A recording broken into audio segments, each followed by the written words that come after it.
सलीम। तो पाकिस्तान की मशहूर कौम और बेजा फैली हुई इस कौम को किस नाम से पुकारा जाए? तो दोस्तों, आज मैं आपको बताने जा रहा हूँ पाकिस्तान की मशहूर व मारूफ कौम आराइयों के बारे में कि ये कौन है और कहाँ से आए।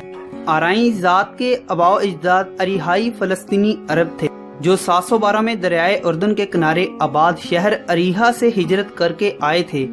मोहम्मद बिन कासम के साथ बर्रे सगीर में दाखिल होने वाले फौज की तादाद 12,000 के लगभग थी, जिसमें से 6,000 अरीहाई थे। मोहम्मद बिन कासम तकरीबन 4 साल तक सिंध में रहे। इसी दौरान गवर्नर इराक हज्जाज बिन यूसुफ और खलीफा वलीद बिन अब्दुल मल्क का यके बाद दीगरे इंतकाल हो गया। खलीफा सुलेमान बिन अब्दुल मल्क ने तख्त नशीनी के बाद हज्जाज बिन यूसुफ के खानदान पर सख्त मुजालिम ढाए।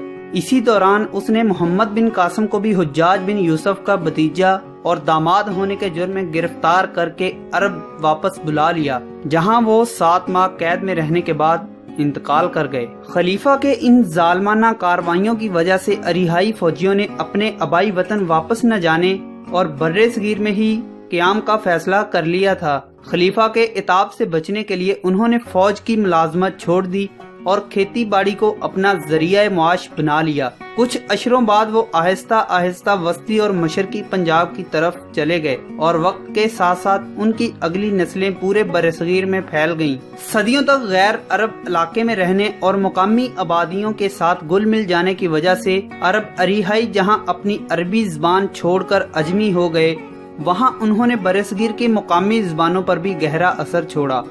यही वजह है कि उन्होंने बर्रे सगीर की जुबानों में बेशुमार अरबी अल्फाज शामिल होते चले गए। मुकामी लोगों के लिए अरबी का हर्फ है कि असल तलफ़्फ़ुज़ करना मुश्किल था और लफ्ज़ अरिहाई वक्त के साथ साथ आराई, फिर आराई और बिल आखिर आराई बन के रह गया। एक दूसरे अमकान के मुताबिक पहले अरिहाई लफ्ज़ अर्राई से तब्दील हुआ था, जो अरबी का ही एक लफ्ज़ है जिसके मानी चरवाहे के हैं। खैर, दौरे हाज़िर में बोला जाने वाला लफ्ज़ आराई है और आराई के नाम से ही इनको पुकारा जाता है। आज की आराई जात को माजी के अरिहाई साबित करने वाले कहते हैं कि बर्रे सगीर में बसने वाले दीगर मुसलमानों के बरखिलाफ आराइयों की 100% आबादी मुसलमान है। अगर ये किसी आर्यान तहजीब की नस्ल से होते तो दीगर 9 मुस्लिम जातों की तरह इनकी इतनी कसीर आबादी का 20-30% हिस्सा यकीनन हिंदू या सिखों पर मुश्तमिल होता। मोहम्मद बिन कासम के लश्कर से आराई लफ्ज की तशरीह राजा दाहर की कैद में एक मुसलमान लड़की की आवाज पर लब्बैक कहने वाला